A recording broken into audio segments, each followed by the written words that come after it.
Hi, everyone. Welcome to the Uncapped Podcast. I'm your host, Chris Sands. And today, this is a pretty, probably a selfish podcast, although I believe a lot of you are also into glassware, maybe not to the amount of my obsession, borderline fetish, maybe.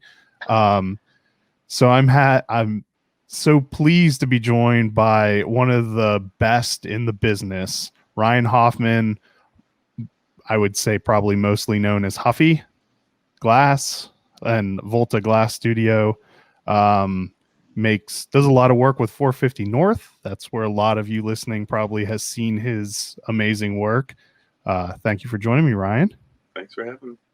And also, I'm joined by Logan Benson, who can help feed all of your glassware needs with his business, ThiccBois Glass, which, as we all know, that's what you need to pour into these glasses. So thanks for joining me, Logan. Yeah, thanks, man. Pleasure's all mine. And also a huge thank you to Ryan for sending me some Huffy Nuggets, because there we go. Because this beer is absolutely delicious, and it is just as dank as I would have expected it to be. So I was hoping to take the pretty photo soon enough before starting so that I could put it up on the screen, but I was running late. I was on a very boring conference call leading up to this. So thankfully I had this as a really good excuse to bail out of that call. But it is absolutely delicious. So we're going to get started first talking about ThiccBois so that Logan can go get some rest. He had a late night. Unfortunately, doing nothing fun. So, Logan, why don't you tell us exactly what is ThiccBois Glass? So, ThiccBois started out during the pandemic with my ex-business partner and I. We kind of noticed that there was a lack of central location to purchase heady glass from people. And it was more of you needed to follow certain glass blowers, or you needed to know certain people. It was pretty much like who you knew rather than just being able to easily purchase it. And kind of had the idea to say, why don't we reach out to these people and try to make an online collective or a distribution hub, if you will, to bring kind of a not quite a co-op, but yeah, I think all your adjectives were better. Sorry. Go ahead. Yeah, we just wanted to make, get a bunch of dudes who are doing the same thing, who bring different elements to the table, and some of which are lesser known and some of which have huge reps in their own right, and just kind of bring everyone together and say, hey, if you want any glass from any of these 8 to 10 dudes, we've got you covered. We work directly with the artists. They have full creative freedom. They set the prices. And I'm just kind of here to help them move more cups and to help make it more available for people. Because I think it's such a cool art form. And I love the resurgence and how cups have become so popular in the scene. And I think that that's, in my mind at least, even though it is functional, it has to be looked at as art. And there's no reason to spend the money, especially that a lot of these command, on something just to drink out of. Because some of the designs, they enhance the flavors, although a lot of them, that not only are they not enhancing flavors, there's some designs I've seen that are going to be downright hard to drink out of. Yeah. So if you're looking at it as any other way than this is a piece of art, it's kind of I feel lost. Yeah, I think it's cool because you get the functionality like you're saying, but then at the same time, I've seen several people that we've sold to or whatever that have crazy collections in display cases and stuff where it's it's literally like sculptures almost. It's not just a cup. Something like that. Yeah, a little bit like that. And even just speaking on Ryan, it's every time I go to his studio, it's just it's like a museum of awesome cups just hanging out, just because, I mean, talk about a master artist. It's like the dude creates more shapes for cups than you can even dream of, and you just walk through and it's like, oh, that's insane, you know. And yeah, my family thankfully has really good friends, and I have a cousin that live in Indiana. So the next time we go to visit them, I'm definitely making sure to take a detour, even though they're nowhere near you. I'm going to take a detour down to there. They unfortunately are on the way far north side of Indiana, Yeah. but if I'm going to drive that far, I have to visit. Yeah, it's only a few hours, I think, from probably up in the most northern areas, you know, so not too far at all. I can never. Marion. They're in Marion. Okay, yeah, yep. We're probably 2.5 hours, maybe give or take a little bit from there. So Yeah, not worth it. yeah. I can tell you, Take a it's really very while. worth it, man. Say that again. It's very worth it to cruise down there. Ryan's an awesome dude in the studios. You know, it's a lot of fun to get a behind the scenes look of seeing the madness that he creates. So now the way you operate, you have a web store where people can just go right on and order stuff, which is very convenient because most of the time that's not how you purchase this type of glassware. Yeah, but then you also I'm sorry, go ahead. But then you also offer, if you're following the ThiccBois Instagram accounts, can you? I don't remember what the newest one is. It's ThiccBois Glass. Well, no, the one where you're running all the raffles on. Oh yeah, ThiccBois. Yeah, so you follow those two Instagram accounts, and you have constant raffles where people who don't want to spend that large investment into it have a chance to win for a much lower price. Yeah, when we started, that was one of the things that we wanted to kind of touch on, is that at the beginning when we first started, a lot of it was dib style or auctions or whatever. And, you know, a lot of the time then you have to be right on time to be able to dib something, or the auction might go higher than you're comfortable spending because of people outbidding. So we wanted to make sure to do a web store option. And then just recently, over the last couple of months, we've tried to start upping the raffle situation because we've noticed, you know, a lot of people love that opportunity to be able to basically get one of these glasses for the cost of shipping. People like to gamble. That they do. It feeds into two things: getting artwork and gambling. And it's awesome, you know. It's a good feeling because the people are so stoked when someone wins a $160 glass for $16. You know, it's like the amount of joy that you're able to bring these people. It's just an awesome feeling all around, you know. And I know my artists I work with are super stoked on what we're doing, and you know, we're always looking to work with different people. And you know, luckily been fortunate enough to work with Ryan in the past and have a few other projects hopefully coming later on. Well, you have one project coming up that I want to talk about because it hits close.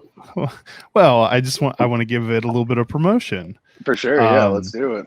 So in 2 weeks, Fourscore, one of my favorite local breweries, has a glass that you worked with. It was with Venture, right? Correct. Yep.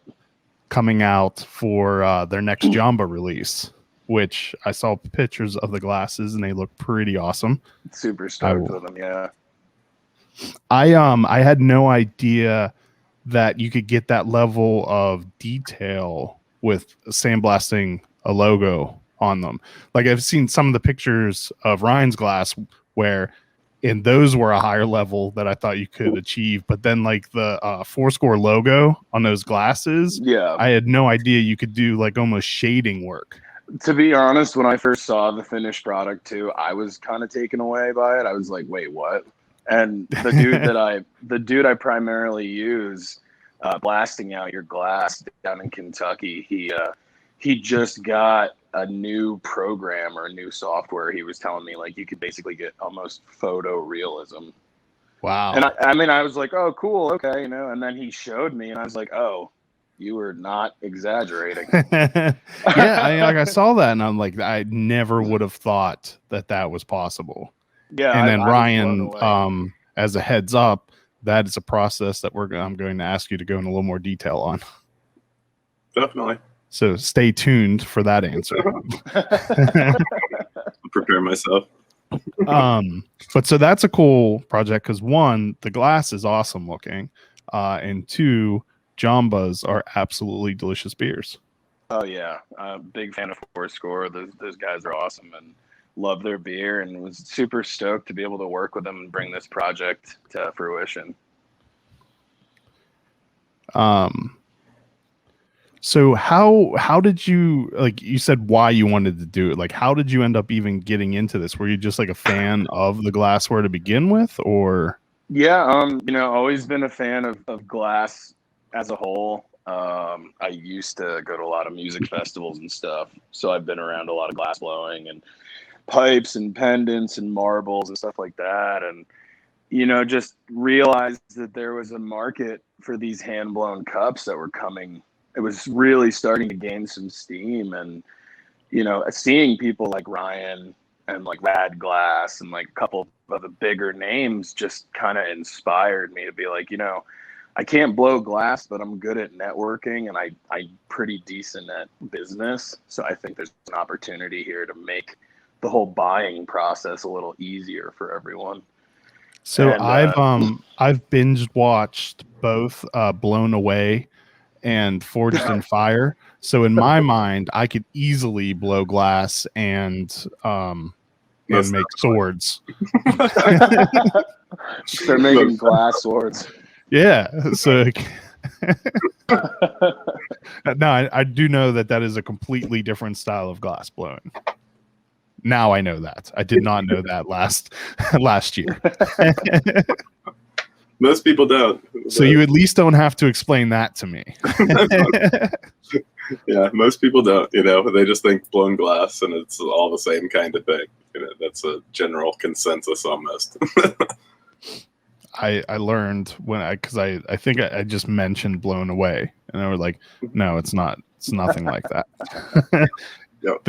It's just, it's clear material that we're working with, but that's about where it ends. Yeah, I think a prestigious glass. I think those guys are furnace workers or soft glass workers. So it's the same. Yes. They're doing a similar or the same process essentially as what you see on Blown Away or on that TV series in particular. But this is a little. Did you watch that? Yeah, I've watched a little bit of it. It's funny. You enjoyed it all, or being in that industry where you're like, oh, this is stupid? I mean, it's funny because of the way it's kind of played up, by all means. So that sense, but it's cool because it educates people and at least shows people, some process. And I think that's an important part of all of it. I mean, they were trying to do a documentary on flame working 3 or 4 years ago. And I don't know, they were doing video of a bunch of different people. We were working at some of the trade shows and they were doing video cuts and things like that, but it just never came to fruition. I don't know exactly how it, kind of came apart in the end, but it was unfortunate they couldn't actually pull it together so people could kind of see the difference between the two things, ultimately. I feel like they should switch Blown Away to a whole season of just heady glassware. I would definitely watch that. Yeah, definitely. I mean, why not? And I think it's just as interesting because there's just as many techniques and applications, things like that we use that a furnace worker uses, and they really run kind of in conjunction with one another. I mean, furnace working in general is far longer tradition of art than flame working, just because it was more industrial and beads and jewelry, small scale things, and now that people are starting to make, larger vessels and larger pipes and all that, I mean, it's been quite a while since that started, but far after they were doing it with the soft glass or the furnace glass. I was making a note because I have a question for you to ask later. I want to make sure I didn't forget it. You drinking Huffy nuggets? Yeah, I am. I drink nuggets all the time. It's such a great beer. It's really good.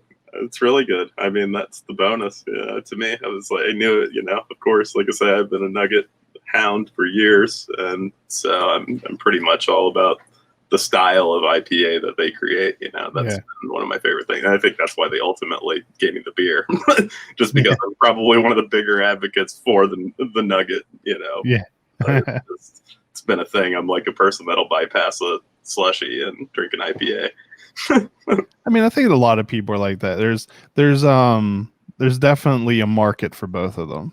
Yeah, absolutely. I mean, there definitely is. It's incredible. I mean, to see the emergence of it and then how it's gone, you know, just grown and grown and grown, like expanded, you know, across whatever boundaries and whatnot, you know, into a actual thing, you know, with the fruit beers. So Logan, I'm assuming, I'm just going to go way out on a limb, that the names ThiccBois Glass came from, because the vast majority of the photos you see online of heady glassware, it's filled with heavily fruited sours. Or ThiccBois. Was my assumption accurate? Yeah, I'd say the combination. It's about half because of the thick fruited sours, as well as just the general thickness of the glass. You know, we wanted to kind of just be on the nose with it and be like, we're not selling paper thin, you know, Chinese mass produced glass. It's hand blown in America. It's all thick, heavy duty. And then also, you know, I'm also a stocky guy, so it's kind of a little three-way there. So it just has meanings from every direction. Oh yeah, it's just a very, very intricate name. And one thing I kind of wanted to touch on, I thought, is, you know, a lot of people think that these heady glasses are strictly for drinking like fruited sour beers. And I mean, I don't know if Ryan has an opinion on that. I feel like you can drink whatever you want out of any of these glasses. And I think it's kind of a common misconception people have. Well, I mean, you're right now enjoying an absolutely delicious hazy IPA out of one. Yeah, it's funny, man. I've had people message me, I'm looking more for an IPA glass. And I was like, you can drink whatever beer you want out of these glasses, man. It's not inclusive to a certain style. Well, I mean, I guess if it's someone who's looking for like a glass profile that's going to more enhance. So like what Ryan is drinking out of right now, that's going to enhance the flavors and aromas of an IPA more than, I mean, this still kind of would, but definitely what the style Ryan's drinking out of is going to be more enhancing for an IPA's aroma and flavors. For sure. Either they're completely misguided, or it's someone who's really really well versed and is looking for that. Probably the first. Yeah, it's crazy because with all the, you know, I mean, you do think about function of the glass whenever you're making it and the idea of what it's going to be used for ultimately, at least hopefully that's in mind, you know, whenever you're creating it, you know, so there is a bit of function essentially to incorporate into a cup, which, you know, isn't really the first and foremost thought that comes to mind for most people whenever they look at a cup. It's simply a cup, you know. I feel like there are some glass makers I've seen though that do not take function into account at all. Like I look at them and like I'm not even positive I could pour into that glass without getting beer all over the place.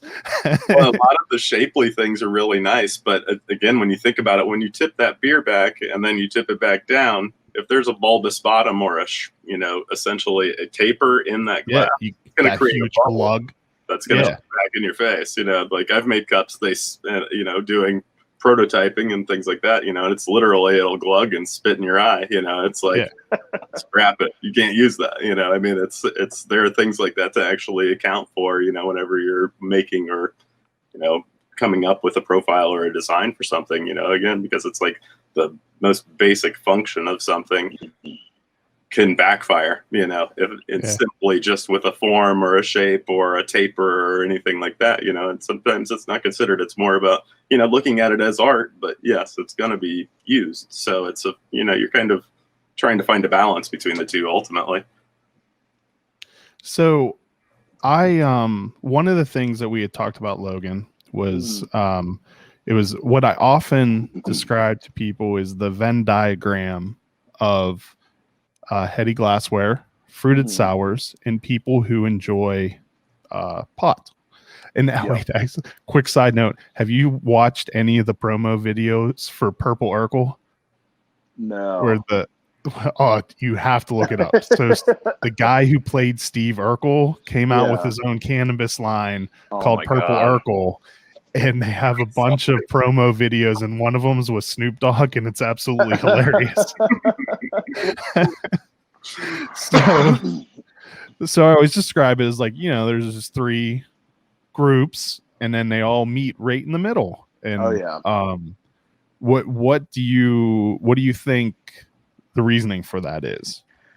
Man, I wish I knew. I mean, I think maybe it's just I mean, I know you hear a lot of the people who are drinking the fruited beers referring to it as having terps, and I guess that kind of overlaps into the whole terpenes and the weed, end of things. And I mean, I love it. I think it's great. I personally don't really partake much. I'll take edibles every once in a while, but I'm not much of a smoker.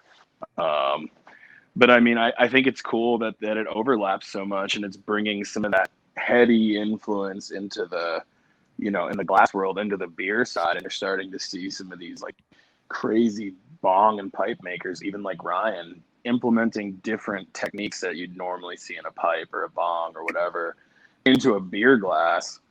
And I think that's one thing that we're trying to do slowly this year. That's one of the goals, is to try to advertise and put more glassware in front of people who primarily smoke, and just try to help build on that overlap. My working theory was that fruited sours are not beer. They're good. I enjoy them. I don't fault anyone for not enjoying them, but they don't taste like beer. Yeah. So whether you like beer or not, there's a good chance you still might enjoy a fruited sour. Yeah, it's almost like a smoothie at that point. A lot of time. And it's dessert, and it's a good cure. Like if you have the munchies, like it's a good chance you're going to enjoy that. Oh, yeah. And if you're someone that has already spent a bunch of money on glassware for recirculators and pipes and stuff, and your favorite favorite pipe maker is now making beautiful glassware, why not drink your liquid dessert out of that? And that's my working theory, at least. That's my thesis. I think you hit the nail on the head. I mean, drinking juice, essentially, Yeah. It fits. So the latest Jamba releases are so thick, especially the ones that they do with imprint, that they make the glass look filthy because the CO2 rises so slowly, it makes it look like bubbles stuck to the side of the glass. And it's a fruit puree. I mean, it's good. They're delicious. But it is a far cry from beer a lot of these times. Yeah, well, it's beer in air quotes. Yeah. Well, it's cool. There's some breweries that are able to do these crazy thick, basically pours out like a sludgy smoothie, but it's like still 8% somehow, where you're like, you're actually still able to catch a buzz, like 15%. Yeah. I love that. That's starting to be a thing. All right, so we're coming up. I need to take a sponsor break. Before you cut out, Logan, let people know where to find you, where to get your glassware, and if you have anything coming up that you're excited about. Yeah, all right. So at ThiccBois Glass on Facebook and Instagram, at ThiccBois Glass on TikTok for some behind-the-scenes blowing stuff. And thickboisglass.com is the easiest way to just buy cups outright. And in terms of upcoming events, we're going to be at Irie Jungle on Thursday down there at Tripping Animals, vending. We're going to have a bunch of awesome stuff. So anybody coming through, we'll definitely be able to lace you up.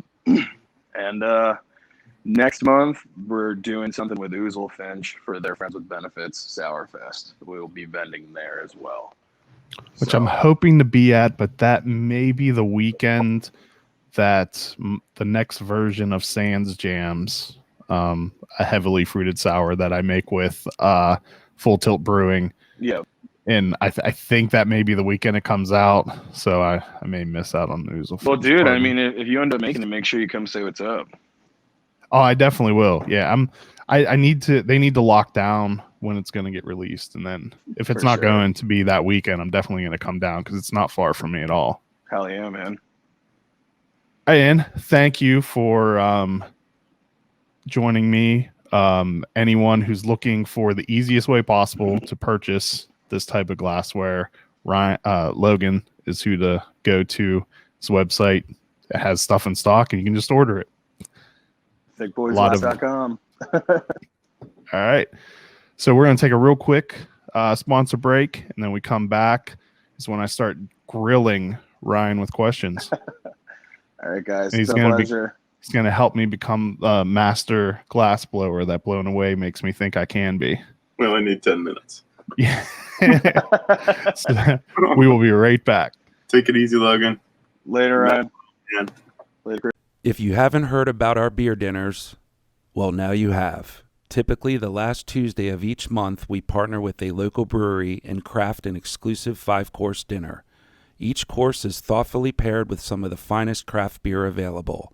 You'll meet the brewery, enjoy memorable pairings and service, and have a damn good time. Like us on Facebook to stay in the know when tickets become available, because they will sell out quick. Idiom Brewing Company proudly offers a delicious variety of beers to satisfy the most discerning tastes. Best known for their wide array of IPAs, delicious fruited sours, and robust porters and stouts, Idiom prides themselves on continuing to innovate, utilizing new and experimental hops, local ingredients, and unique flavor profiles. Idiom has a simple goal in mind: to bring people from all walks of life together to enjoy themselves and each other. Idiom Brewing Company is located in downtown Frederick, just south of the intersection of East Street and East Patrick Street, with ample seating and directly on Carroll Creek. All right, so I'm thinking, why don't we start out with you just giving a high-level overview? What is the difference between the furnace work, like on that show Blown Away, and glass work, like what you do? Okay. So what are there any similarities? Okay. Yeah, absolutely. So, I mean, in regards to the difference, I mean, ultimately it's just kind of a, initially whenever these types of, things, so furnace working back in traditional times, I mean, hundreds of years ago, it was more scale and large scale forms, things like that were being done, actual usable vessels, like I said. In Italy, it was kind of like the men were the furnace workers and the ladies were the lamp workers, the flame workers who worked on the torch. So there are two different, totally different studios and whatnot. But like I say, the flame working used to lend itself more to tiny, really highly intricate jewelry, garb, things like that, sculptural still, but yet just on a much different scale. Whenever you went to the furnace, it was it's easier to gather a large mass of glass out of the furnace than it is to kind of gather it up from the materials that we use. We start out with pieces of lengths of tubing and, sticks of glass essentially. So, they were literally dipping into a vat and pulling large amounts of glass out of that vat. Then they would shape and form that. And that would essentially be equivalent to us taking a whole piece of tubing and squishing it all together and then starting to work and form it, which in itself, just to gather that much glass would take you quite a while. So, it really is a matter of what used to be kind of scale versus scale in many regards. But now it's, with the use of the lathes, and depending on the size of material you're using, you can get a large piece of glass gathered, warm, and manipulated of borosilicate, the type of glass we use. Is it different types of glass always used in the two different styles, or is? Yeah. I mean, you can do flame working with the same type of glass that you do furnace working with. So its coefficient of expansion is the biggest variant in the two types of glass. There's, you know, a multitude of types of glass. You know, there's 90 COE, 50 COE, 30, you know, it's all, there's a number of different types, but we primarily work with the glass, like in flame working, borosilicate being a COE 33. And it's just it's a boron based glass. So it's chemically synthesized. Basically, whenever they initially made it, it was synthesized in order to be more malleable, flexible. It can take changes in temperatures, things like that, you know, abrupt changes in temperature, and it won't crack and fall apart like a lot of, you know, furnace glass can. It's a lead base, so it's a bit more brittle in its makeup, and it can't quite take the fluctuation of temperatures, even environmental. Sometimes, you know, just from a dishwasher, you can crack a piece of soft glass pretty easily. Okay. So, you know, the borosilicate is chemically formulated to withstand 200 to 300 degrees, 250 degrees approximately of a temperature change without creating what they call stress. You know, and that stress then leads to the glass itself breaking. It's the molecules in the glass actually moving around and concentrating in places. So it can become brittle over time or whatnot. So you mentioned tubes and rods. Would what you start with depend on what you're making? Like, yeah, I would assume tubes are what you're going to start with to make glassware, or yeah. Would you use tubes for anything else, or just mainly glassware? Well, you use it for a bunch of different things, but the rods come into play, and you know, depending on what you're doing, if you're doing handwork or the work on a lathe, the rods are a lot of the times a punty. It's used for holding the glass on one end. You're kind of holding it on a handle in one hand, and then you're holding it on a punty, a solid rod, in the other, so to create balance, so you can actually turn things equally. But you do essentially the same thing in a lathe. One chuck will hold the tubing, and another chuck will hold the punty, which then will, you know, be holding the piece that you're working in the middle of it, essentially. And then you also have color. You know, I mean, whenever you start to apply color to things, color comes in the form of rod and tubing as well. Now, anyway, it used to be primarily just rod. So you would have to either take those rods and basically you'd be coating a piece of tubing.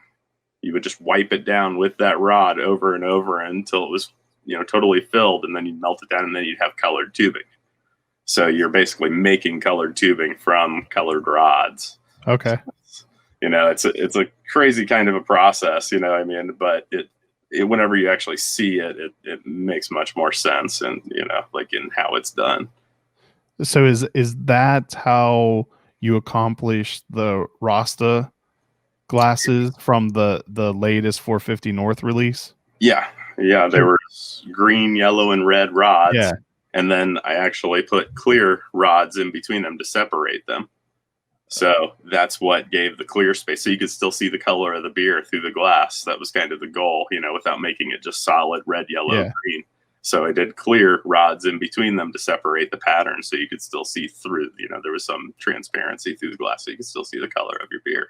So do you do that to the tube before you start shaping it into the glass, or is Yep, okay. Exactly. You just kind of, you coat it down, and then you can twist it up. Like those cups in particular were what it's called a reversal. It's a big spiral, essentially, you know, just a mass spiral that you kind of gather up and then form into a cylinder, you know, to make your cup. Was there then like a layer of clear glass on top of them too? Yeah. Because it looked like, looking at it, it just looked so complex in my mind. I could not figure out how you could possibly do that. Yeah, those things were like essentially it's like a sandwich. So it was clear tubing on the inside, and then a layer of rods, and then a clear tubing on the outside. It was basically a sandwich of glass, and then you melt that all down together to get the air, you know, get the excess air out of it, and then you can start to manipulate it, pattern it, you know. Just twist it up, things like that, so you can mess with the color pattern. I'm going to go on a limb that takes a lot of skill and experience to be able to pull that off. I mean, those were some of the bigger reversals that I've ever made, and have ever seen, you know, ultimately. Like, I've done a few prior to those, just kind of, and that's what led to those, you know. It was just kind of like, well, naturally, it's a new thing that I've been messing with. So, and to do reversals in the pipe world, they're not very big, typically, you have multiples that are typically stacked, like little sections that are stacked or melted together, in order to create that. And I was just trying to go as big as I could to make a one piece, big fat reversal spiral, and turn that into a cup. So you've been doing this for quite some time, right? How long have you been a glassblower? About 24 years now.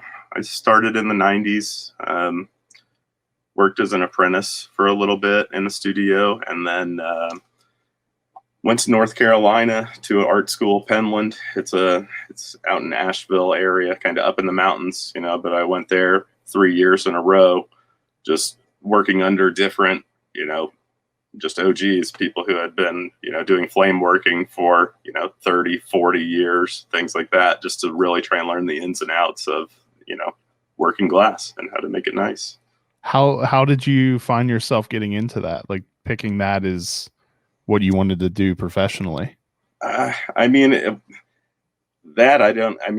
Getting into it, I was, 19 years old whenever I got into it. I was a hippie kid, I was running around to concerts and stuff like that. And that was really like, oh, this stuff's cool. But then I was like, oh, well, I could also be, making a living doing this or making some money while I'm doing it, because also I was doing was traveling around the country basically and seeing music. And, that was the big thing. So it was an actual viable thing that I could do and take with me, on the road and make money while doing it. So that was a big part of it. How long have you been doing the glassware? So I started, I've been trying to do, Venetian style stuff just because that's like traditionally associated with what we do for the majority. I made my first goblet within, a year of being on the torch.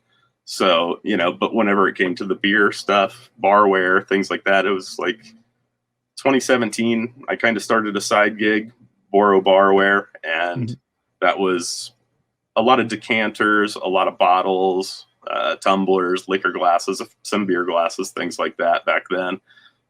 And then it just kind of evolved as, seeing the craft beer industry just explode, that was just kind of the catalyst for pushing into it, essentially, to try and do something. And I didn't think it would really turn into anything. It was just kind of what I was doing on the side. I was still making pipe work and all that. And I would, at the end of the day, I'd make a cup, or a bottle or whatever, it just kind of evolved. Is that, is pipe work, is that how you gained your notoriety, how you became most well known for? Yeah, because that's what I did for the longest period of time. And I was traveling, doing trade shows for almost 10 years. I would do the Champs trade shows and the American Glass Expo and anything else, that was kind of available, open to people doing that type of thing. So it was really to try and get the work out on a national level. That was the goal, because being in Indiana, there's not much of a scene when it comes to the whole pipe thing. It's kind of is it legalized in Indiana? No, not at all. Okay. Not at all. It's highly frowned upon still. This is, I was going to say that. You're solidly in every belt that doesn't like that would frown upon it. Yeah. Fortunately, I'm in Bloomington, and Bloomington it's where, the IU campus is here, but it's just been it's a really open-minded city. As small as it is, it's extremely the cultural diversity here and the open-mindedness are something that you would think you'd find in a larger area, but it's very self-contained. This town or this city is very much kind of like its own little bubble, and it's very self-sufficient. So up until, I guess maybe even now, is then most of your business like shipping, like internet orders, or wholesaling to head shops, or how? I do a lot more wholesaling to other stores and work with other entities, because I've got my own store as well.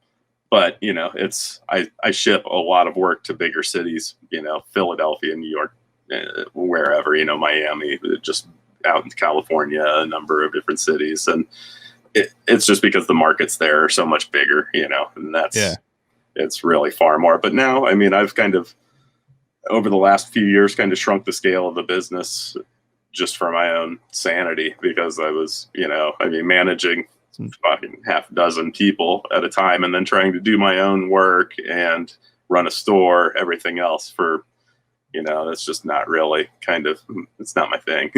Yeah. I want to make stuff. I don't want to, manage other people making things. So ultimately, well, that's the downside of when you become really good at something.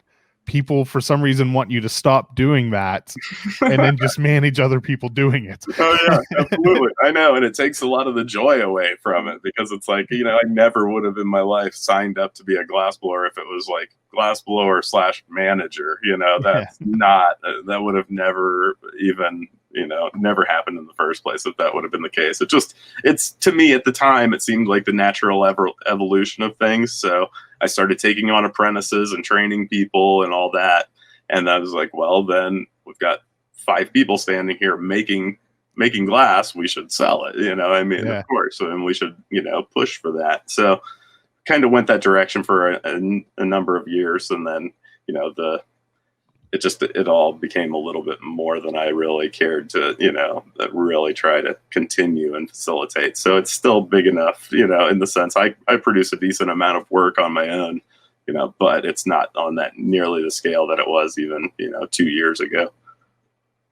But not because demand has diminished, because demand is on the roof. I mean, it's higher than ever before, in all regards, in the pipe realm and in, the glassware realm, both. But it's, it's just more about sanity of life, sanity. Yeah. I mean, that's the biggest thing to me at this point. It's whatever. There's time is the only thing that you can't get more of. Exactly. It's like you want to spend every bit of it in a, positive way or a meaningful way, or, something that's going to at least help you have a better quality of life. I think that's definitely been the mindset change for me anyway.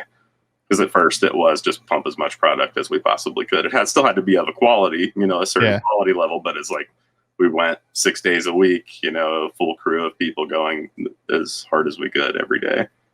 Has the wave of legalizations of across the country made a big difference in pipe sales? Yeah, definitely. I mean, because so many new people are actually with legalization have come into it, just becoming connoisseurs or whatever they may be, or just, dabbling, but it still creates a demand for more apparatus, essentially.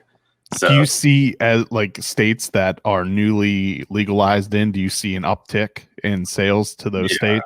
Yeah. I mean, Colorado is probably like the most notable one of all of them, because they really, whenever they legalized, we were there 6 months prior to legalization, and we were doing a show, and people were so into the whole notion of things, the laws changing and all that it was like they were just preparing for whenever legalization came. They were buying up everything they could, essentially, and just getting their stores ready for the influx of tourism, the influx of people, looking for glasswork and things like that. That was probably one of the biggest, indicators of what the future was going to hold, in the sense, because they were one of the first that really did it and pushed it really hard, and it really created a mass movement, in terms of, I think, people smoking and in terms of just purchasing glass, looking at glass in a different way. Yeah, I feel like Maryland's probably 1 to 2 years away from full legalization. Mm-hmm. We did the decriminalization step, the medical allowance step, and then I imagine we're only a couple years away from full legalization here. Yeah, I would think. I was in Baltimore in, I don't know, it was probably 2016, 17, somewhere right the day before decriminalization, I believe it was, or the day before it was some form of legalization that happened, and I ended up getting a ticket for herb, and I was like, really, tomorrow it's okay, but yet it's 8 p.m. and it's not. He was like, I'm sorry, literally apologizing to me for it, which was kind of funny in itself. It was just like my timing is ridiculous. Yeah, that must have been that had to have been decriminalization. I think it was, and I think it was like maybe 3 to 4 years ago. Maybe that sounds about the right time frame. Okay, yeah, I mean, and I literally hadn't even. I just I opened up a container in my hotel room. I didn't even smoke or anything like that, and then within minutes, someone was knocking at my door. My goodness! I was like, oh, okay. What can you do? That must have been some very strong stuff. Yeah, it had a nose on it. But yeah, that was. I mean, I figure the East Coast, is going to be just the same with New York. Just recently in the last week, going, recreational and legalizing. I think that it's it's just a matter of time before it's nationwide ultimately. But yeah, Indiana will probably be the last state they'll hold out. Will be the tourist state where it's like, come here because nobody's doing this instead of come here to do this. There are no high people here. You're safe. We won't dance either. Yeah, I know. There's no movement whatsoever. You'll be fine. That's what I'm envisioning. I'm hopeful that it's not the case, but Well, I find that interesting that you're there. 450 North, I mean, it's obviously a brewery, but it's very heavily their branding and everything leans heavily towards that world. There's a lot of stuff in Indiana in that world for a place that's so I know. It's crazy. It really is. I mean, I think it's it's probably got to do a lot with the forbidden aspect of things. I mean, for people here, that's what makes it that much more enticing. I mean, that's all I could really imagine. But it's really strange, because we're surrounded now by states with forms of legalization, if not fully recreational. We're literally right in the middle of all states that have some form of legalization, but yet we have nothing. We've gone actually the opposite direction in making things more criminal. Really? Yeah. Wow.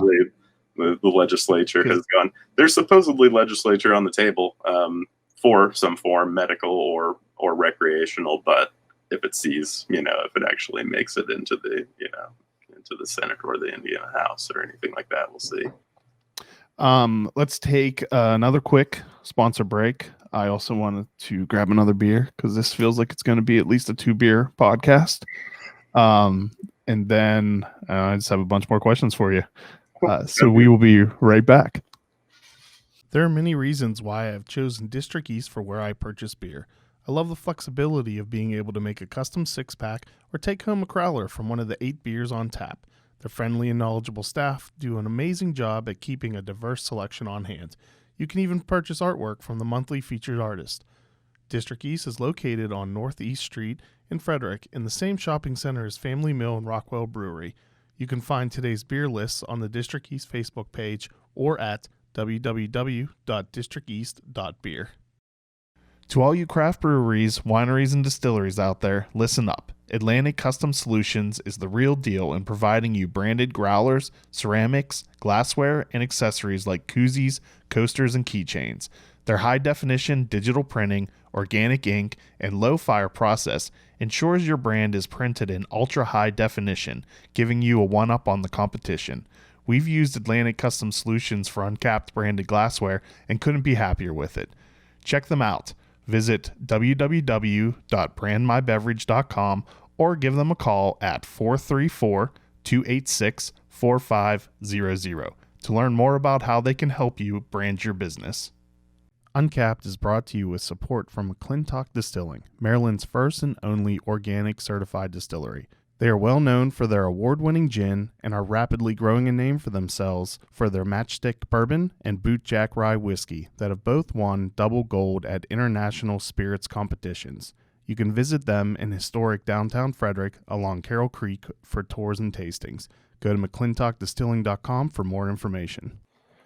All right, so I think one of my questions is definitely already answered. I didn't know if like there were some of the very intricate 450 North slushy cups that you've done in the past, the ones I did the giveaways for, if those were still the same type of style of making it, but it obviously is. Yeah.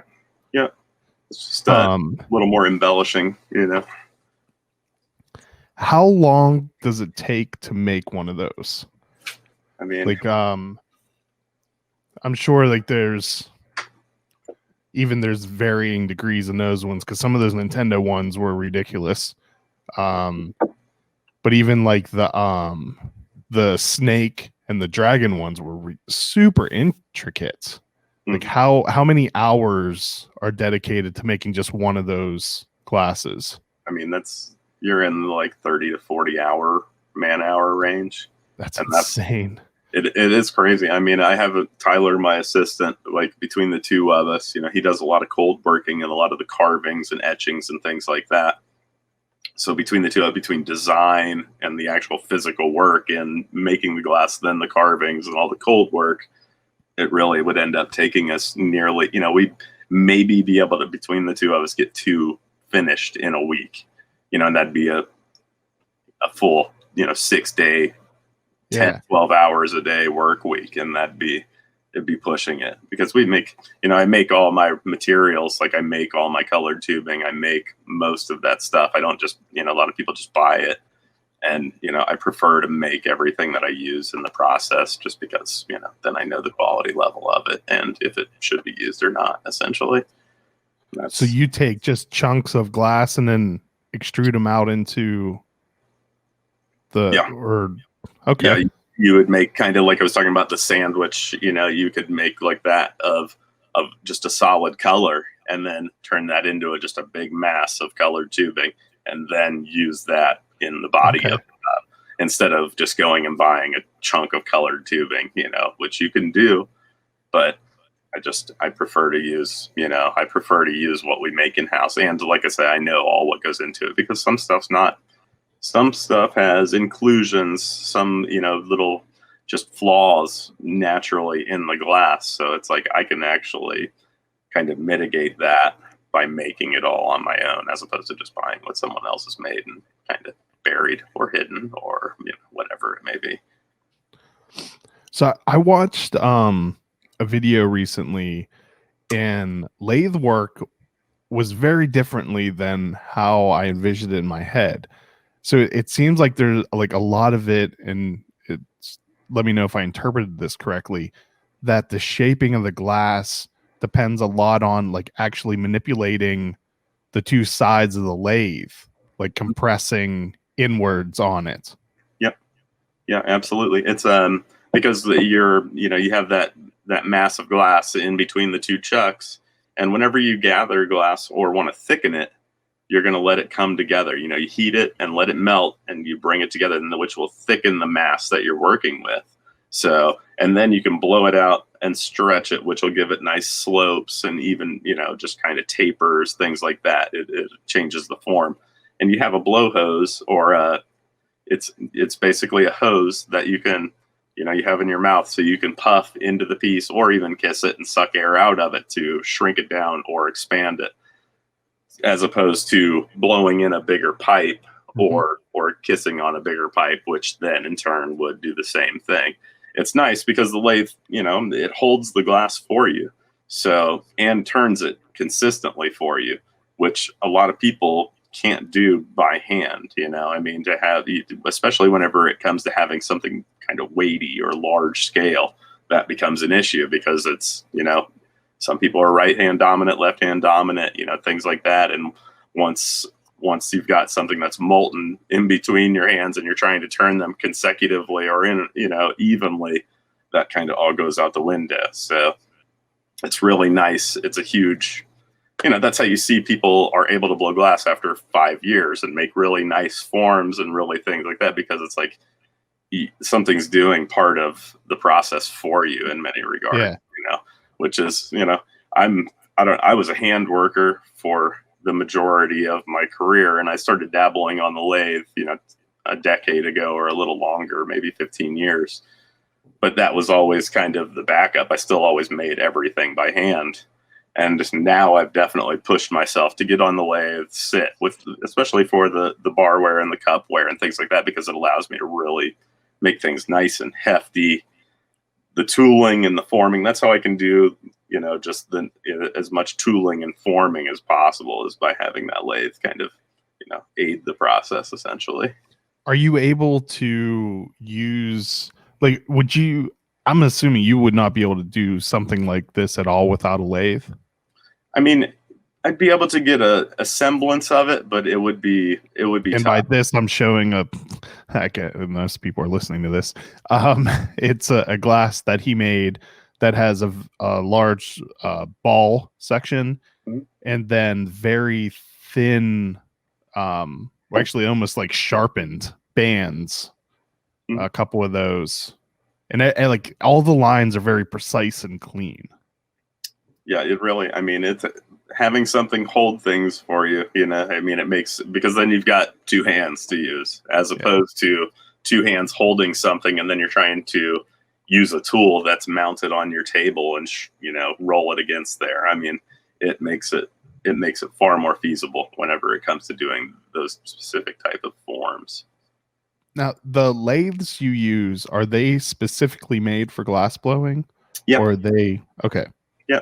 They're very similar to like a wood or a metal lathe, but they're just constructed a little bit differently so that the glass can actually pass through the head and the tail stock.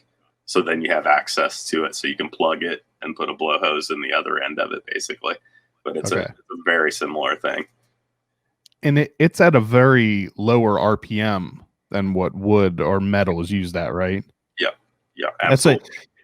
The first time in my head when someone talked about using a lathe, like I pictured metal or wood where like it's spinning really fast. Yeah. And in my head I was like, how would that work? And then I saw a video and like it's rotating extremely slowly. Yeah, definitely. Some people work a bit faster, but it depends. It depends on the comfort level with things, ultimately. I probably run at a few hundred RPMs basically. Very, and not fast at all, especially when you're looking at a wood lathe that's, running 10,000 RPMs or 5,000 RPMs. Yeah. Those things fly.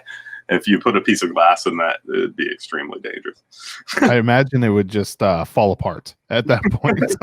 Well, if it got out of center at all and it were molten, it would throw. Oh, yeah. You at that speed, you could very easily throw something and it would take it just getting a few millimeters out of center to create enough inertia, basically, to throw it way out of line. So now at the speed you're working at, is that nothing? Do you still have to worry about that, or is it's going slow enough it doesn't matter at all? It'll throw it out a little bit, but it's correctable, maintainable as well. It's like you'll be able to see it actually go out. And then you can slow the machine, speed the machine up, whatever you need to do to let it kind of fall back into place. What are the tools that you use made out of? Everything's just basically a high density graphite. That's one of the main things that a lot of the glass tools are made out of. They do make stainless steel. They call them jacks. They're shaping tools, and then they use some brass and things as well. But for the more rugged work, the graphite is kind of what, is used for the most part whenever you're shaping these, the Marias, doing the edging and things like that. It's because I actually have the flame on the tool half the time, and if you were doing that with brass, it would melt immediately. And if you were doing that with the stainless or the steel, it would oxidize it and break it down pretty quickly. So you'd be looking at a, $300 to $600 tool that was burned up essentially in one product. That's how much the tools cost? Some of them do. Some of the, the more specialized. Yeah. I don't know why I'm surprised. I used to work in electronic engineering, and I bought like little tiny pieces of test equipment that would have like maybe 10 cents worth of parts in it, and it was $3,000. Yeah. Oh yeah, definitely. It's crazy because it's just such a niche thing. Yeah, they're not selling many of them. It's expensive to develop and make that they need to get their money back to be worthwhile.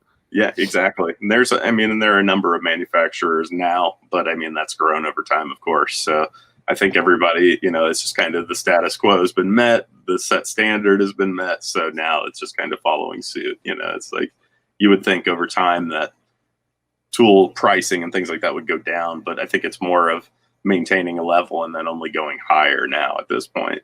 It's interesting because this market has been really interesting, just kind of funny to watch in comparison to a lot of others. It's like as things have become more accessible, as there's been more color and a more variance of color made and all this stuff, a lot of the pricing has actually gone up instead of going down.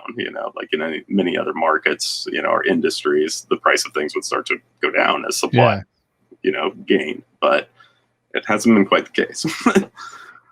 Has the barrier to entry lowered for glass blowing, or is it just a more popular thing to do now? I mean, I think it's a little bit of both. There's far more access to knowledge, now than ever. It's like you can watch a YouTube video of somebody making a certain thing if you want to learn how to make it. And, artists putting their processes out in the world online, and it's like back in the day, there was barely, worthwhile anything to watch online, much less anything that specific whenever it came to the flame working industry. There just was not much of it out there. So you had to find a person and have them show you, and there weren't very many of them around the country at that point, unless you were up in Oregon or, somewhere on the West Coast. Essentially, that was kind of the Mecca. And then the East Coast was kind of the Mecca for the scientific realm. So you had art on one side, science on the other, and not a whole lot of anything in the middle, essentially. Is there a growing trend for people who made medical doing heady glassware also? Because it's like I feel like I've seen a few people who are making beer glasses that also did medical. Yeah. I think so. I mean, I think it's just a new realm for glassblowers to get involved in, a new canvas essentially to paint on, in a sense. It's like you can still do all that same technique and apply all this different stuff to a cup as you can to a pipe, So I think it's really become just a new way of, new avenue of putting work into something, and making it different apparatus. But like there's a whole realm of like the glass blowing for like test equipment and like scientific things, right? Like that's what I was thinking. I gotcha. Yeah, so I think that it's definitely very similar, in the sense because a lot of the guys who are doing the scientific, or the medical equipment and things like that, they're lathe workers. That's how they learn, and that's how, because everything's, very. Those need to be precise to. Exactly. So they've already got the equipment. They've already got the knowledge of how to work clear glass. So it just kind of goes literally hand in hand. It's like it's probably much more freeform for them. So they're probably all about it. Yeah. Tolerances are way smaller. Yeah. I mean, way wider. They're way bigger. Yeah. You don't have nearly the concern of a millimeter or, a 1/100th of an ounce. I mean, it's pretty like, it's wide open. I can make something that's 1 whole ounce different than the last. That's amazing. But yeah, I think that's been, that's a big part of it because they've already have the equipment knowledge, the use of the equipment, and all those things kind of go hand in hand with it ultimately. So that I think is kind of a natural, emergence in that, from one industry to the other. Have lathes become more readily available or cheaper, or is it just more people are getting them now? They've become far more available. There actually companies in the last 10 years or so, there become, there are 4 or 5 at least new companies producing new lathes have emerged. And, back when I purchased my machines, they're all old. The newest lathe that I own was built in the 70s. So they have some longevity behind them. Oh yeah, so old machinery was made with real steel and no alloys, things like that. These things are made to, they're tanks, literal. They're made to just turn forever. Yeah, yeah. And the new stuff is very nice, but a lot of it's made with metal alloys and things like that. So it's not going to have quite the life that the old machinery has. But it's just having access to it now because there was very limited access. It's hard to find the old machines. You had to search to find one. So, and when you did find one, it was ridiculously expensive, of course.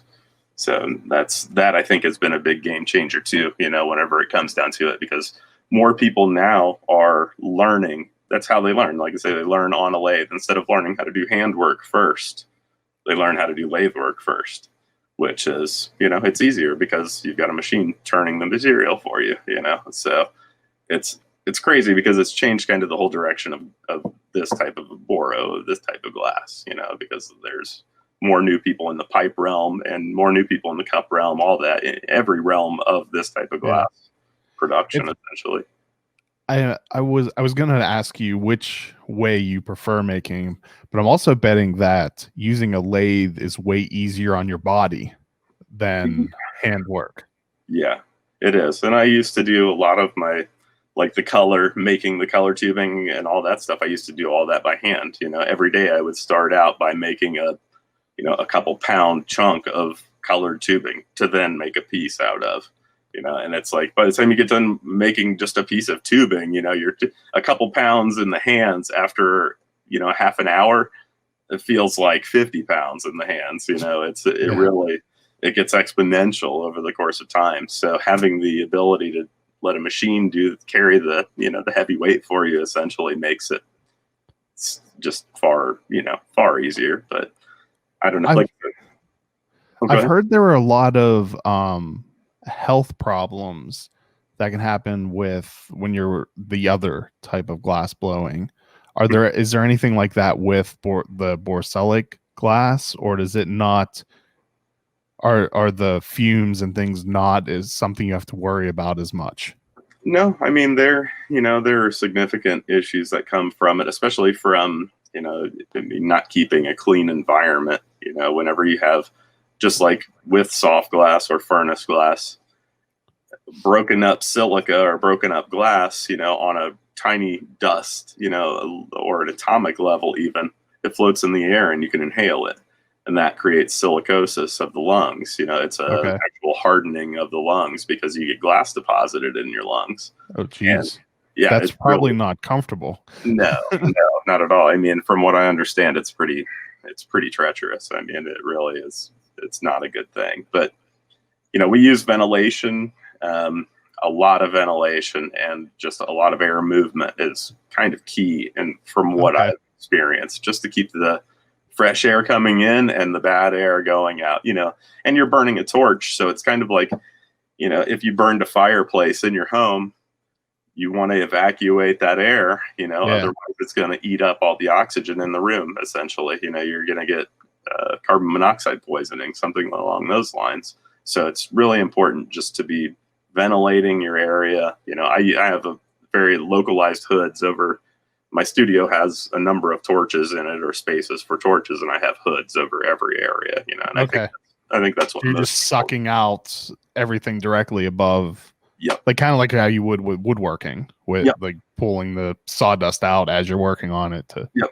Exactly. Okay. It's kind of like you literally just have a chemical hood, like in a laboratory or something like that. You literally put a chemical hood over the area where you're working, so it cleans that air, because you just don't, you don't know if things are floating. You don't know if you're just going to be breathing heavy carbon monoxide, and I mean, whatever else. Whenever you burn the glass, especially colored glass, it's all made with chemicals, so you really never know what you're exposing yourself to. I mean, we have a base idea of the chemical formulation of a lot of the colors and things like that, but you never know what happens after combustion with this stuff, essentially. One of the from watching a video I thought was really cool. I didn't realize like the tool that would be used for the ball section of a glass or the globe, where you're basically using something that just has a hole in it. And so, and is that right? Like, and are you're blowing at the same time as you're kind of massaging a device with a hole in it around to form the exactly. The globe? Yeah, it's similar to like making a marble, a rounded, like an orb or something, a solid piece they use, and it's just a rounded kind of a cup that you literally drop the hot glass in and roll it around, so it takes that form. And a lot of people, with the Boro, it doesn't really mold very well because it works at such a high temperature and it cools abruptly.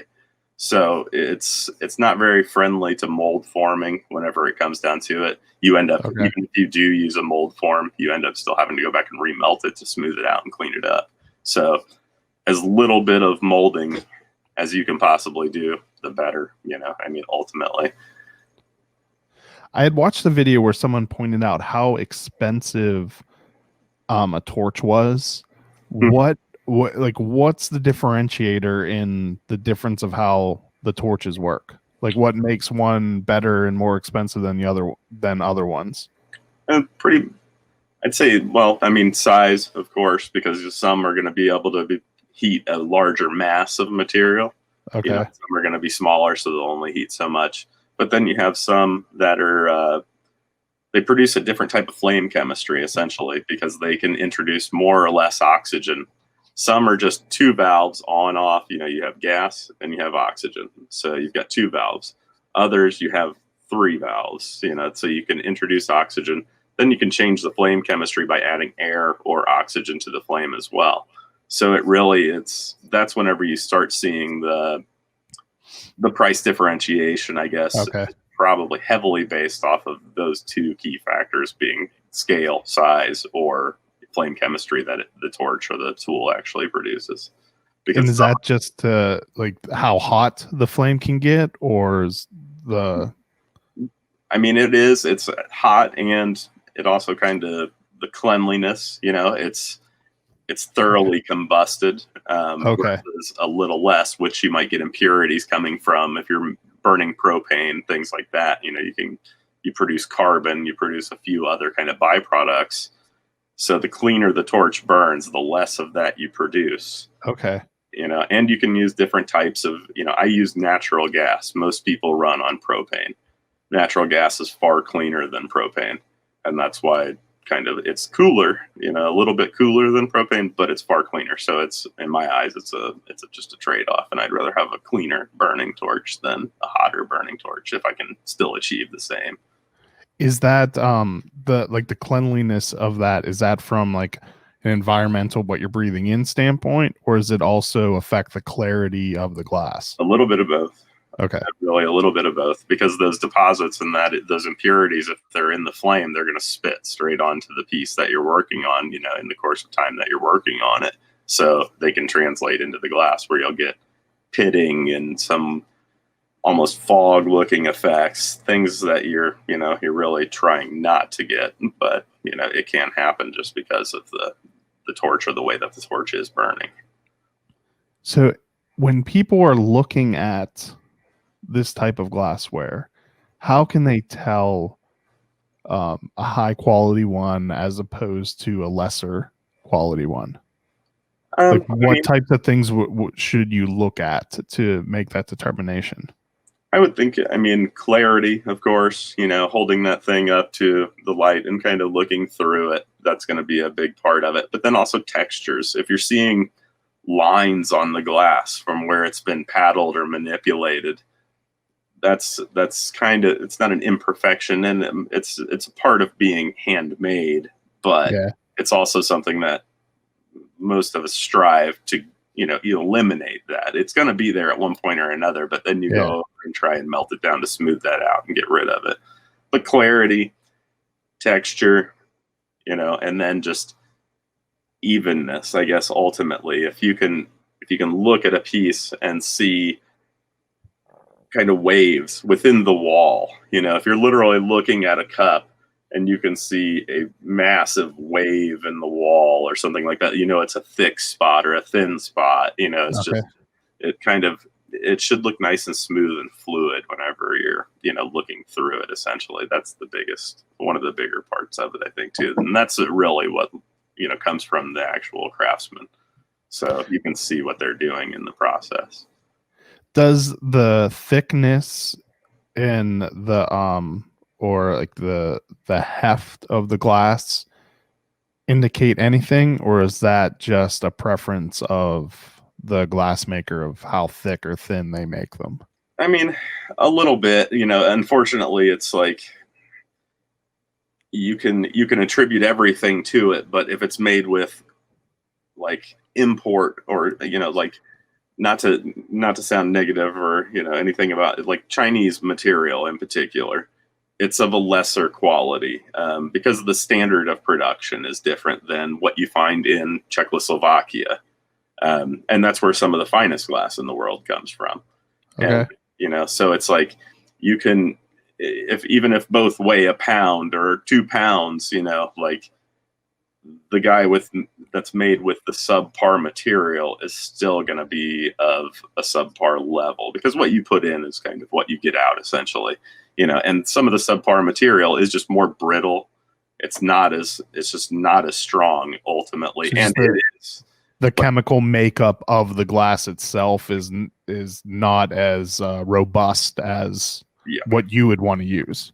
Yeah, exactly. I mean, you're going to have, potential issues with it having, its own stress kind of built into that, kind of makes it essentially a weaker material or a weaker finished piece in the end. So, and typically the lower end materials, you will be able to look through it and you'll be able to see a lot of texture through it. You might not feel it. You might not see it just kind of looking at it. But if you like held it up to the light and turned it and looked through it, you'll be able to see a ton of texture in it. Like the waviness that you'll see. Is that what you mean? Okay. Yeah, definitely. And that's, really it's minute things that the average person doesn't look for or even recognize if they're looking right at it, so there are people that, still use the cheaper material just because it's cheaper, mean, but, I personally feel like what you put into it is what you get out of it. So I want to make as high a quality of a product as I can. So I use as high of quality material as I possibly can. Well, I mean, then that's how you've gained the reputation that you have. Yeah, I mean, I think it's been part of it. I mean, I try to, every piece that we produce, we try and, we want it to be as high of quality as possible. And if it's not, we get rid of it. We'd rather throw it away than put it out into the world, I mean, and everybody makes second quality something sometimes, it's inevitable. Yeah. You have an off day or there's a million reasons why it could happen. Absolutely. And it's like, I mean, a lot of people pass that as okay, it's still, I mean, like a lot of these podcasts are average at best, and then every once in a while I make one that's complete garbage. I know the feeling. I'm telling you. I mean, some days it's just tip top, and other days it's might as well have not even done it. It's gone straight back to bed. Yeah, no kidding.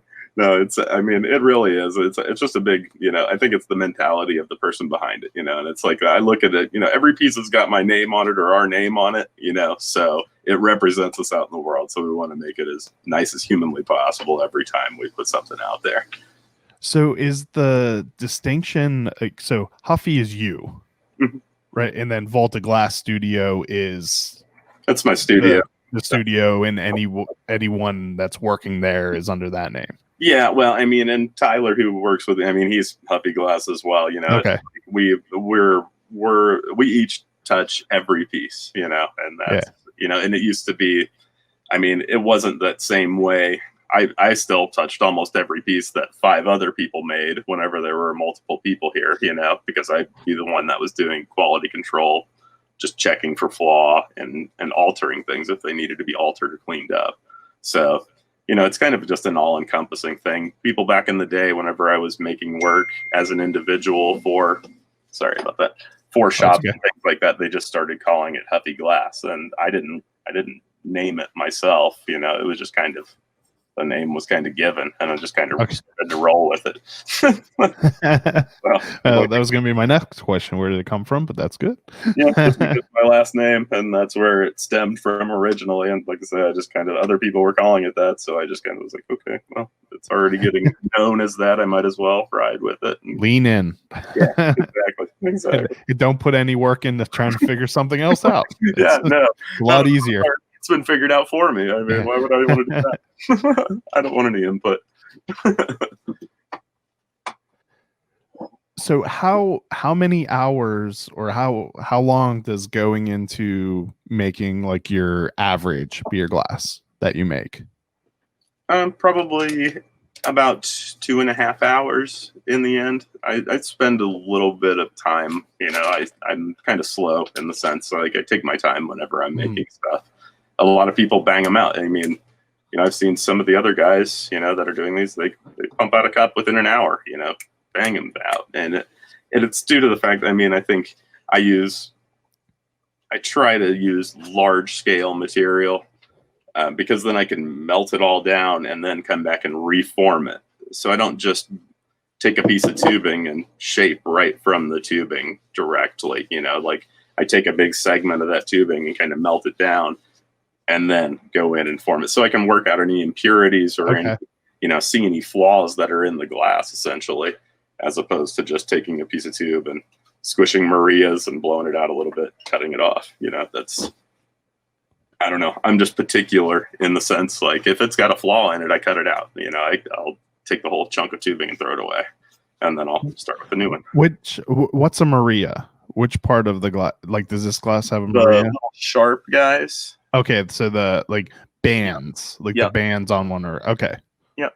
That's what they term as a Maria. And a lot of, you see the rounded edged ones and squared edged and slant angled. And there's a million different things you can do with it kind of. But, those are the predominant forms that it's taken essentially in this, application, I say at this point. So is this kind of like the sharp edged blade Maria? Is that kind of your signature style? Yeah, that's what whenever I started doing cups and, even the barware a little while back, I started using that in pipeware even. And then the tooling, like the little lines and things like that. I made a tool to do that back with production pipes. I've been doing like the little tool lines on pipes for 10 years. So it's really crazy to see how it's expanded across the industry, like so quickly. It's like you've got people who do it and then people who don't, and it seems like at this point a lot more people are doing it than not, okay. Because even whenever I first started doing it, there was another pipe maker in California who was doing that type of work essentially. Boom. He's a great guy, and it inspired me. He was doing it a bit differently than what I do it. And that was kind of the point. I don't want to do exactly what this guy over here is doing. So, but to use the technique and apply it in another way, that was a big thing. And then the sharpened Marias, I'd seen that in the pipe world and I'd been using it in the pipe world, but there's Mike Philpott. He's a fellow who's been blowing glass for 30 years or thereabouts, 25 years. And he was doing that in pipes. But when it came to cups, whenever I started doing more and more barware cups, it's like, nobody's applying this in the cup realm, so it should be applied because it's that's cool. Yeah, it's a cool thing, and it's a nice attribute. It's just and a differentiating attribute because it's we don't all want to make the same thing.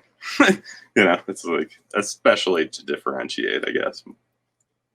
What percentage of your business is cups versus pipes now? Has it shifted more toward like doing more cups than pipes, or are you still doing a lot of pipes?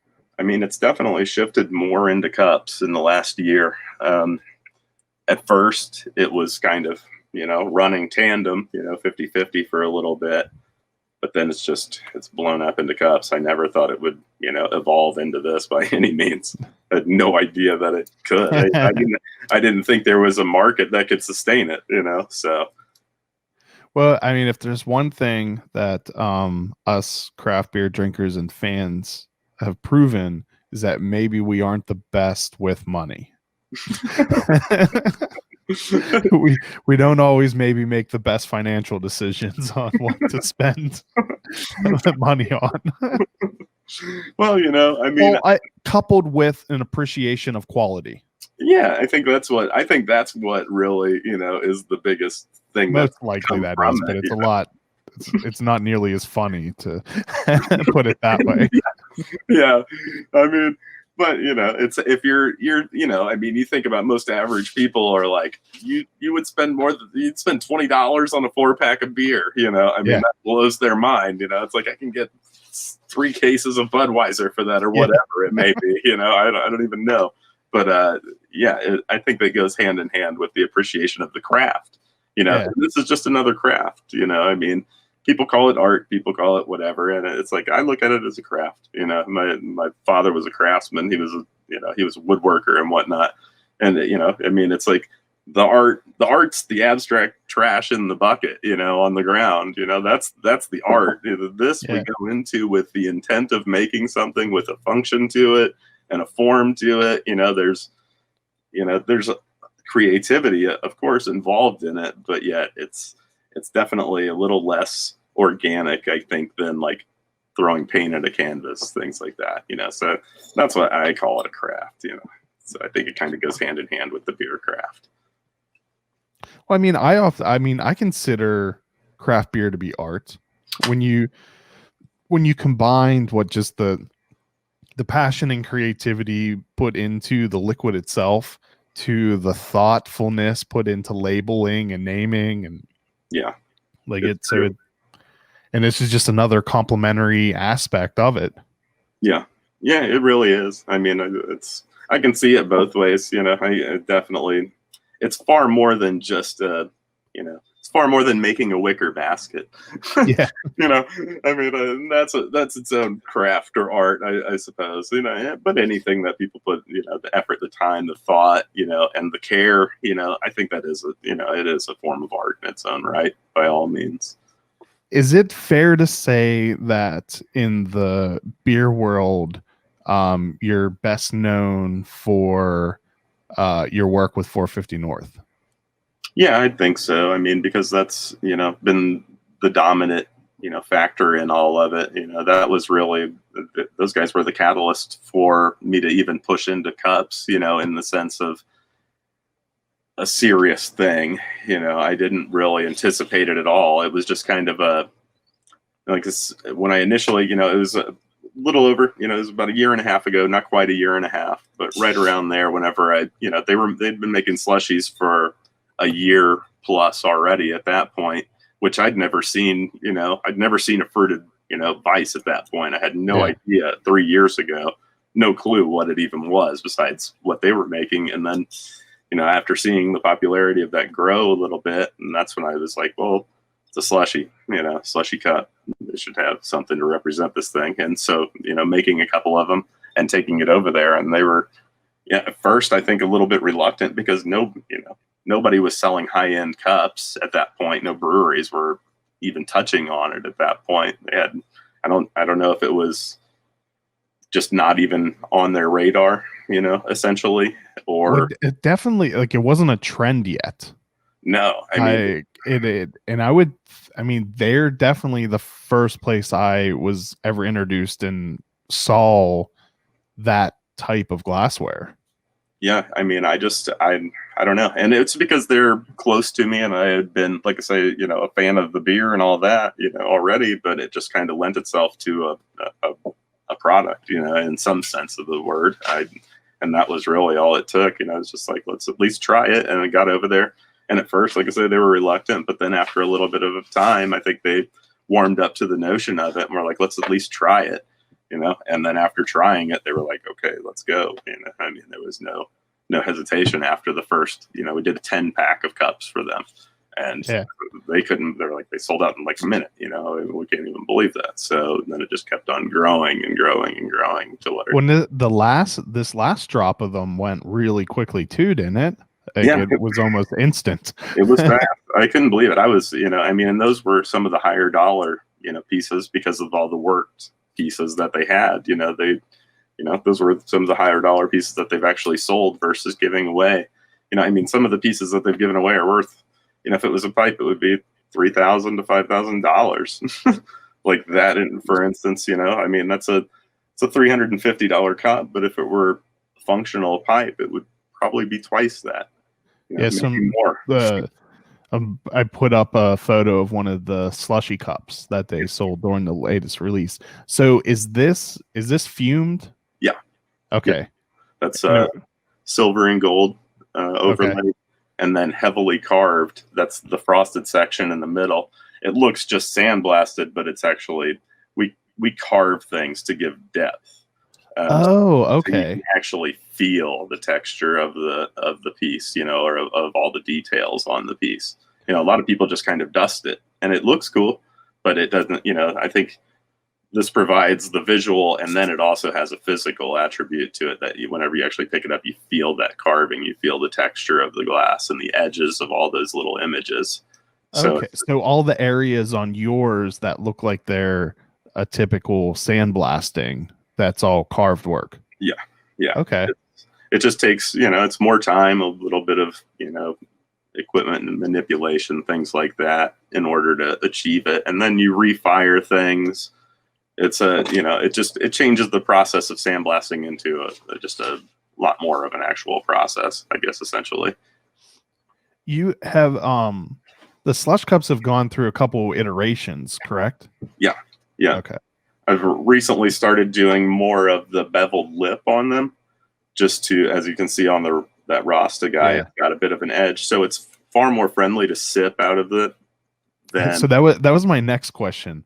Like, Mhm. this doesn't look like something you could actually drink out of. Do you have to use the straw with it? No. So Okay, you can still that drink. one's got a short bevel on it. It's just much Okay. tighter to the edge, so it still has just a hair of a lip. Like, that's just a Okay. more exaggerated of a version of it. The old Gotcha. ones had no lip whatsoever. It was just rounded. It just came up to the top, and it had basically a thin lip on it, which you could still drink out of. But I was thinking of, trying to think of ways to make it far more, just conducive to actually sipping right off of the cup, as opposed to having to use a straw for it. Yeah, because I was wondering that, because I always say do they always come with straws? Yeah.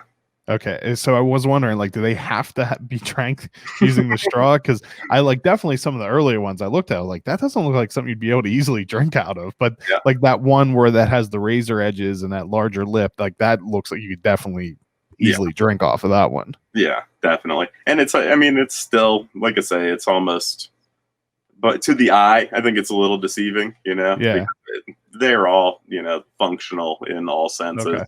It's a little easier when you have that nice, clean, defined lip to it, I think, and it kind of depends on the person too, depending on how they like the lip to feel, on their mouth. Some people like a mug lip almost, a thicker lip for a beer glass versus kind of like a wine glass feel to the edge. Well, like this one I love, where it almost like I'm never gonna. There we go. It almost like wraps around your lip and just delivers the beer right into your mouth. Yeah, definitely. I feel like doing that just the slightest bit of a bevel to the edge of those things really changes it changes the feel on the mouth whenever you're sipping out of it. And I've done glasses both just with a soft round lip as well. That was predominant before all this, but it also lends itself with the forming and the tooling and the shaping that I'm doing. So it kind of, to go from tip to toe and tool it and work it from end to end, basically. So do those slush cups take longer to make than other styles, or is it along the same lines as your other glasses? That 2-hour time frame. They take a bit longer because they're large. Most of those are 20 plus ounces. They're big. And I'm trying to, I think, making things, trying to make everything same size, same form, same all that. It just ends up taking longer, ultimately, because you're doing a lot more measuring, a lot more time just sitting there trying to get things right, in which there's always variation in the end, to a degree. But I try to give myself I try to basically keep it within 1/8 of an inch, or about 3 millimeters in any direction. So why do people like them so large? I feel like I'm one of the only people that like these these glasses to be smaller. Yeah, I know. I'm not sure what I think it's more the significance whenever you're holding it. Because makes you feel regal. Yeah, there's just it's substantial when you pick it up. You're holding. Or you could kill a man with this. Or you could take down a full grown man with a shot with the thing. I mean, some of the cups that I've made are, 1.5 to 2 pounds, I mean, Jeez. they're literally You just, get a workout. they're beastly, I mean, that's like the Rasta cups were in the 1 to 1.5 pound range piece. It's just because you pick it up and you feel, it's like you're holding a stein, an old, Yeah. and that's kind of the way I'm trying to shoot for even the more basic stuff to be more along the lines of like crystal, I mean, as close to that as I can get. And, with crystal, when you pick it up, you feel the weight of that piece, Yeah. and that in itself really just, it's something to it. Then you have weirdos like me that want 16-ounce stuff from you.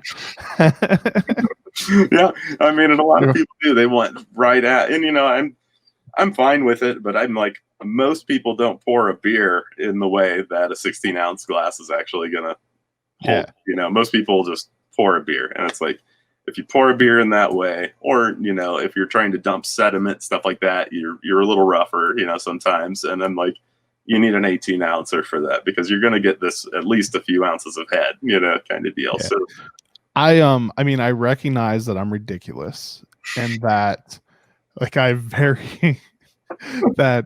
have very specific ways I want to photograph things.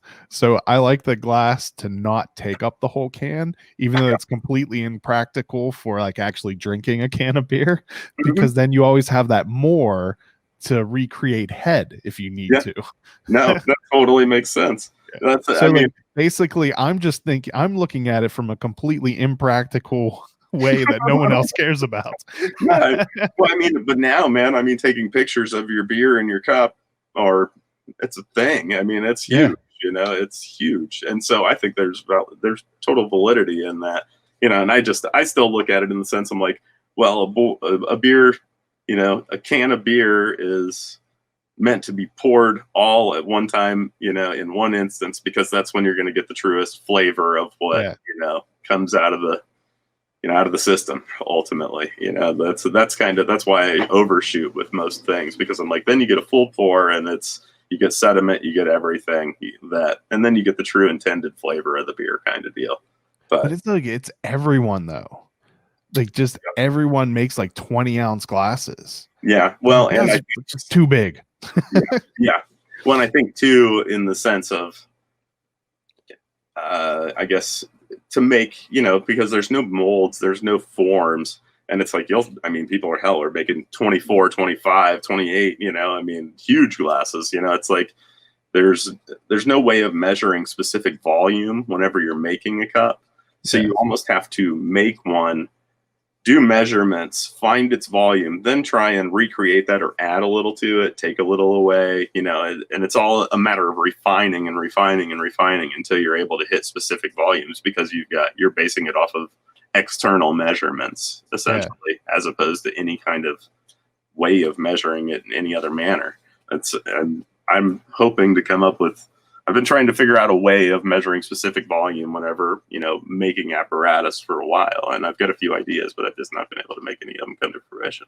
So do you just stop every once in a while and take measurements of the exterior of it? Yeah. Constantly throughout the process. And then once, you get it dialed in and you have a spec, then you just start making things to that spec over and over, and keep that spec aside as your diagram essentially for the next time that you make that same piece or something similar to it. Okay. I saw a couple glasses that you've posted photos of where there's a hole going all the way through, like a tunnel. Yeah. How the heck do you do that? It's it's just kind of it's a process of, you essentially make a cup and then you're sealing a length of tubing through it. So it's kind of like some scientific apparatus are kind of built in that same manner. It's a triple blind seal is what the seal is technically called, but it's a way of sealing, glass in multiple different spots simultaneously. So, and it's all about aesthetics, that's really, So is it like two separate pieces that you then fuse together, or is it started all as one? No, you'd have your cup. You could do a donut sometimes where you would suck in the glass from the bottom and connect the two, and then open them up in the middle, so you'd have a hole through it. But it's such a long passageway that I'm actually making a glass, you know, and then I And then, open it up and I put a piece of tubing through it, literally, oh, okay. and then seal it, you know, on the sides, which is far more of a pain in the ass than what most people would think just by hearing that lame ass explanation of what it is. I mean, Well, in my mind, it sounds impossible. it's I Because love I mean, the visual of it, really, you know, is the best part, you know, but it's, you know, well, it's yeah, I mean, especially like from seeing the photos, like there's no indication that that was two separate pieces that were fused together. It just looks completely seamless. yeah, absolutely. I mean, it's really, and that's part of the, you know, the beauty of it. That's part of the magic, because whenever Yeah. you see it, you don't automatically assume that it's a multiple piece object, unless you're, you know, unless you know what you're looking at to a degree. Yeah. Again, it's like most people don't, of course, understand, because it's its own process, but you have to be a little educated on that type of stuff to understand exactly what you're looking at. I think I've asked everything I wanted to find out. I know a second we're done, there's going to be something I forgot. So how do people get something made by Huffy? So you can, I mean, Instagram's been a huge platform, you know, for me, and it's easy for me to maintain, even though I'm swamped with messages constantly. I try to respond to everybody in due time. Sometimes the app doesn't like me, starts deleting things on its own. You know, I mean, I've had the issues in the past, and I try to at least maintain it. And you can always call the store. I have a studio, Volta Glass Studio. You can always call here and talk. You can go on the website, voltaglassstudio.com. You can connect with us directly through there. Volta Glass Studio on Instagram, Huffy Glass, Volta Glass on Facebook. So we're on multiple platforms, and then we have the direct contact with the website and whatnot. So there are a few different ways that people can get in touch. Oh, this is the one I saw that I loved, the Death Star one, where it had the pass through, and then you did the carving around it to look like the Death Star. That was a pretty amazing one. Yeah, both of our, mine and Tyler, both finest work. Just because of the level of experimentation at that point. That was one of the earlier pass-through cups that I had even made, and then that was just a high level of, you know, carving, stenciling, and work on Tyler's end, you know, for it to all come together. I mean, that thing took days for a clear cup. It literally, again, took days. I hadn't seen this one. The Mega Man one's amazing too. Like that whole series of them. Those are so cool. Yeah, we did a Dragon Ball Z, I think. That was in the same series of photos. Also amazing. I anyone listening, you need to go to his Instagram page just to see the different amazing things he's created.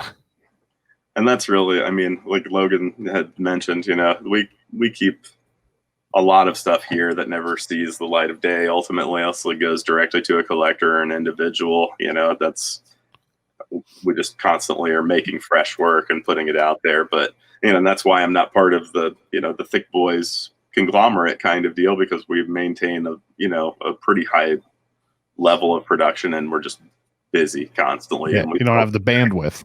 Yeah, it's just, you know, and it's a good thing that they're doing, you know, exposing people to the material, to the glass, and, you know, what it is. Like, it's a good thing. Yeah, and it helps people, any artist, I think, because people are going to start looking for it then, you know, and artists like me will, of course, you know, benefit from that ultimately if I'm found.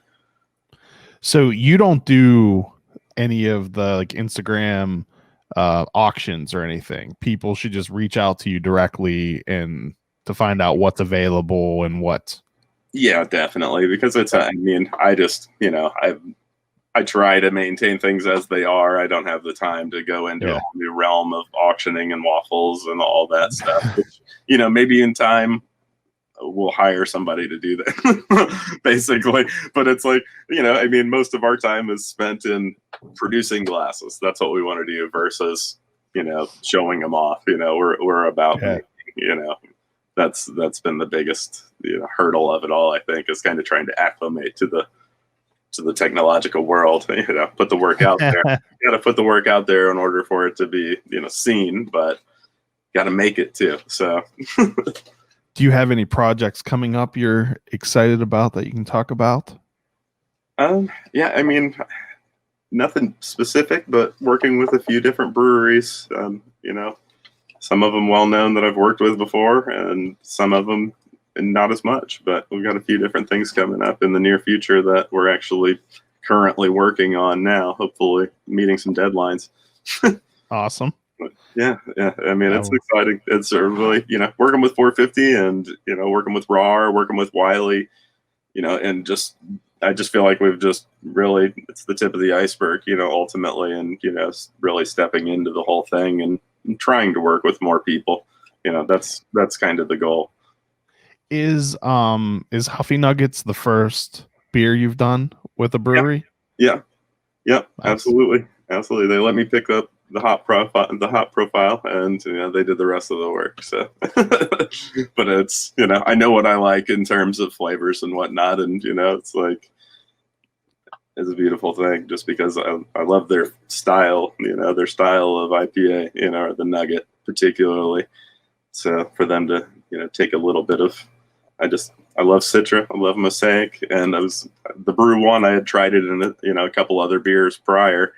I was like, I like that a bit. So we can kind of put it in this manner or whatever. And they managed to put it all together pretty well.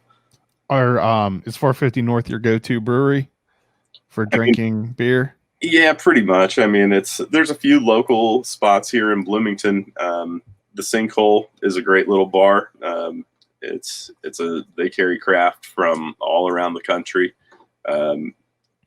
And then there's, we have Upland, which used to be more on the scale of a craft beer, kind of thing whenever I first moved here. That was 20 years ago. And now they're pretty large scale. So, yeah, they've grown quite a bit. But that used to be kind of the go. I could walk to Upland whenever I wanted. They were 3 blocks from my house. So that's what really got me into, like, back then, small batch craft type beers, back when they were one single spot with a much smaller, system and all that. They really did things a lot different. Yeah, they're pretty huge now, right? Yeah, they've grown tremendously. I don't know. I don't even know to the scale, of which they're out there at this point, but it's tenfold what it was when I first discovered them. I know that. And I think that they've adjusted, they've changed the way that they do things. So it's like, I think I don't know if I think they've surpassed the qualifications to be considered a craft, anymore. Yeah. I think that there's, they've surpassed the limits of production and things like that by far. Well, they keep moving that to accommodate Sam Adams. So by the Brewers Association definition, they probably still are. Yeah. By consumer definition, they may not be. Yeah. I mean, if Sam Adams is still a craft, then I think Upland's got no problem qualifying by any means. Yeah, man. And thank you for everything. Thank you so much for your time. I could talk about glassware forever. I'm hoping that my listeners also can listen to people talk about glassware forever. Thank you so much for the Huffy Nuggets. This beer was delicious. I loved it. And I definitely need to stop by the studio the next time I'm able to make it out there, because I want to see all the beautiful things you create. Dude, come through, especially if you're making your way through this area, come through and we'll roll out the carpet for you. So absolutely, thank you, and thank you everyone for watching and listening. Cheers. Cheers, folks. Thanks, Chris. Appreciate you, man.